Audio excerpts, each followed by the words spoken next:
Hola, ¿qué tal, hermanos? Muy buenos días.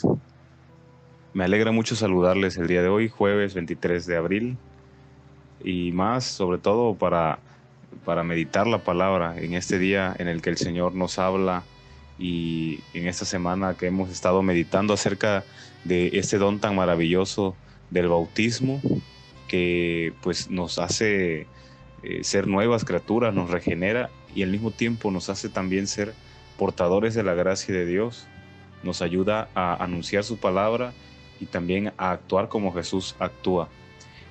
Vamos a disponernos para meditar acerca de esta palabra, pidiendo la asistencia de este Espíritu que hemos mencionado, este Espíritu que habita en nosotros y que nos invita a ser testigos de todo lo que Jesús nos quiere transmitir. Decimos: ven, Espíritu Santo, llena los corazones de tus fieles y enciende en ellos el fuego de tu amor. Envía, Señor, tu Espíritu y todo será creado y se renovará la faz de la tierra. Espíritu Santo, fuente de luz, ilumínanos y santifícanos. Muy bien, pues bueno, vamos a iniciar la reflexión de la palabra. Primero, pues, teniendo contacto con la palabra. La palabra de Dios es más que un misal, entonces te invito a que hagamos lo mínimo, porque realmente esto es lo mínimo, el que tú vayas y tomes tu palabra de Dios y que ahí te alimentes, que tomes tu Biblia así físicamente. Eso sería como el paso mínimo. Entonces, al menos tener esa relación con la palabra, saber que es una persona que nos habla viva y como tal, en toda relación implica poner en práctica más de un sentido. Imagínate que nosotros a la hora de relacionarnos con alguna persona solo pongamos en práctica o solo utilicemos un sentido de los que tenemos, tanto externos como internos. Sería una comunicación incompleta. Es por eso que la palabra exige que despertemos nuestros sentidos, nuestro tacto, nuestra vista, que sintamos esta palabra así literalmente, físicamente, y que sobre todo, pues obviamente la sintamos en nuestro corazón. Por eso es importante que esta reflexión la hagamos siempre, siempre, siempre a partir de la Sagrada Escritura. El misal es una herramienta bellísima, muy valiosa. Sin embargo, pues hay que darnos la oportunidad de tener esta relación con la palabra. Y muy bien, te invito a que busques Hechos de los Apóstoles, capítulo 5, versículos del 27 al 33, y el Evangelio de Juan, capítulo 3, versículo del 31 al 36. Muy bien. Hoy lo que te quisiera compartir es esta experiencia.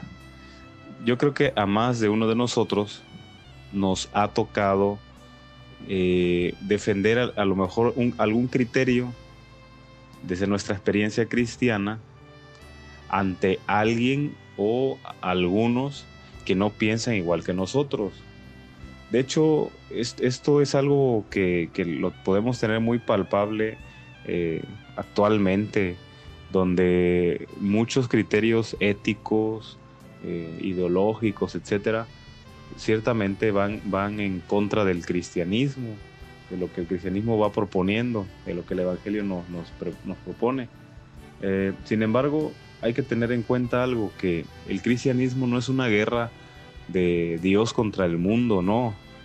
El anuncio cristiano, más allá de querer imponer una regla, de querer imponer una ideología, un criterio, incluso ético, tiene que ser un anuncio, tiene que ser una propuesta de salvación siempre. O sea, si yo te digo, mira, esta situación, yo cristiano, también consciente y profundizando en mi fe, obviamente, si yo llego a la conclusión de que tal o cual cosa está equivocada, está errónea, precisamente es propuesta para salvarnos, y el exhortar a alguien o que alguien me exhorte a no hacerlo o a no vivirlo, es precisamente para vivir la salvación, experimentar la salvación en mi vida.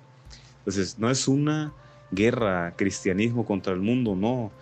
Es una propuesta que busca la salvación siempre. Y vemos que precisamente es lo que están viviendo los apóstoles. Ellos están anunciando la palabra, no porque estén empeñados en imponer una idea, sino porque ellos han experimentado la salvación en carne propia, han visto las maravillas de Dios y lo comparten. Y es exactamente lo único que están haciendo Pedro y Juan y los demás discípulos. Están compartiendo esta experiencia de salvación. Sin embargo, esta circunstancia trae incomodidad con las autoridades del mundo de ese tiempo, con las autoridades judías. Ya hemos visto a lo largo de este capítulo que hemos estado analizando en esta semana cómo están compareciendo ante la ley, están sufriendo ante un tribunal y vemos cómo los discípulos permanecen ahí firmes. Entonces hoy vemos cómo Pedro, que es quien toma la batuta en este caso, permanece así firme. Y fíjate de dónde parte esta circunstancia. No es un capricho de Pedro, sino que es obedecer el mandato de Dios. Más vale antes obedecer a Dios que a los hombres. Entonces, te voy a proponer 3 puntos para meditar. De hecho, en estos 3 puntos también está incluida la meditación del Evangelio. El primer punto es, ante estas circunstancias, seguramente alguno de ustedes, papás, o alguno de ustedes, tal vez jóvenes, que con criterio cristiano, a veces eso es bastante interesante. En la escuela, si alguien con ánimo cristiano o testimonio cristiano dice algo, seguro te echarás en contra a muchos. O a veces los papás con los hijos, seguramente el papá cristiano defendiendo un criterio, muchas veces entrará en controversia con ellos. Bueno, el primer punto que hoy San Pedro nos ilumina y que yo te quisiera compartir, y de hecho a mí también me ilumina bastante, es mantener el ánimo alegre. Los discípulos, a pesar de las contrariedades, a pesar incluso de que los mandaron a azotar, a nosotros digo, lo mínimo es que nos dejan de hablar tal vez, pero siempre mantener el ánimo alegre. El corazón abierto. Para tener el ánimo alegre hay que tener el corazón abierto, siempre a la escucha de la otra persona, a la escucha de su criterio, a saber también asumir actos de perdón, de tolerancia, y eso nos mantendrá con un ánimo alegre, con una esperanza, a estar convencidos. Ok, ese sería el primer punto. El segundo punto que vemos que vive San Pedro es no buscar ganar batallas. Es una circunstancia que nos ayudará también a mantener el ánimo alegre, pero yo lo pongo como un segundo punto. No busques ganar batallas. Aquí no queremos nosotros imponer nuestro criterio y ganar en esta batalla y teniendo la razón. No, aquí es obedecer a Dios. Para esto hay que tener bien claro lo que es la voluntad de Dios.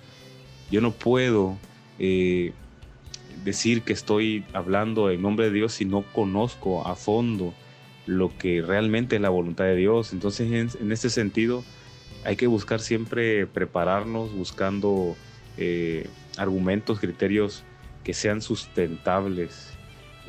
La primera fuente para estos argumentos, no lo dudes, es la Sagrada Escritura.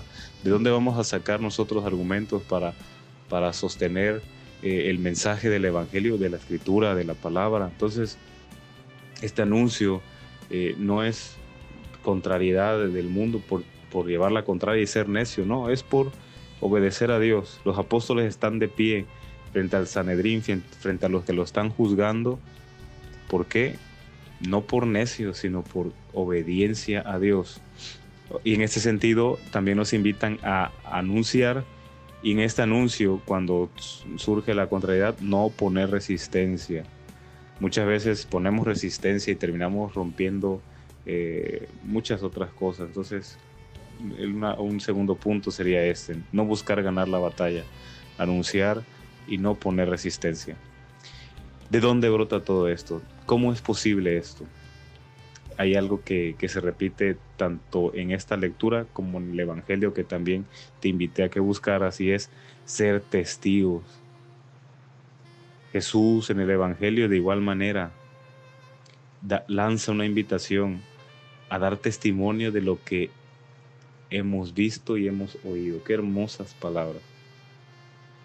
porque el testimonio brota precisamente de la experiencia, de ver y oír lo que Dios hace en nuestra vida, de tener ojos abiertos y oídos atentos a lo que Dios nos dice, de tener ojos abiertos y oídos atentos a las diversas experiencias que vamos teniendo de Dios, irlas asumiendo, ir viviéndolo, ir experimentándolo. Eso nos hace ser testigos. Si el cristiano empieza a agotar esos encuentros con Dios, llegará el momento en el que nos es difícil dar testimonio. Créeme, es muy difícil dar testimonio de Dios si dejamos de buscarlo, de llenarnos de Él, de seguir aprendiendo. Nos ganan, cualquiera nos puede ganar el criterio cuando dejamos de aprender y de buscarlo. No dejar de buscar a Dios, ser sus testigos de lo que vemos y de lo que oímos. Un segundo punto que es clave para tener esta experiencia viva de Dios es la presencia del Espíritu Santo. Créeme, yo creo que en esta semana este regalo tan grande de su Santo Espíritu nos ayuda a verdaderamente tener una experiencia de Dios. Por eso en nuestra oración siempre hay que invocar al Santo Espíritu, que se manifieste en nuestra vida y dejar que nos impulse. Recuerda, la etimología de espíritu en latín es spiritus, y su equivalente en griego es neuma, y su equivalente en hebreo es ruá. Esto quiere decir viento. El espíritu es un viento que impulsa, un viento que renueva, que da vida. Es ese viento que nos motiva, es un impulso. Aquí es la forma para asociarlo es recordar los barcos de vela de tiempos antiguos, de los tiempos romanos. ¿Cuál es la fuerza que le impulsa un barco de vela? El viento, el neuma. ¿Cuál es la fuerza vital que da vida a un cuerpo según los criterios de la antigüedad? El aire. El cuerpo vive porque respira. Y bueno, actualmente también sabemos que hay otros procesos físicos y químicos dentro de nuestro organismo. Sin embargo, un elemento vital fundamental y muy obvio es la respiración. Entonces, en la vida espiritual también un elemento fundamental es la respiración, el espíritu, el aire del espíritu que nos hace tener vida en abundancia, vida nueva, vida de testimonio.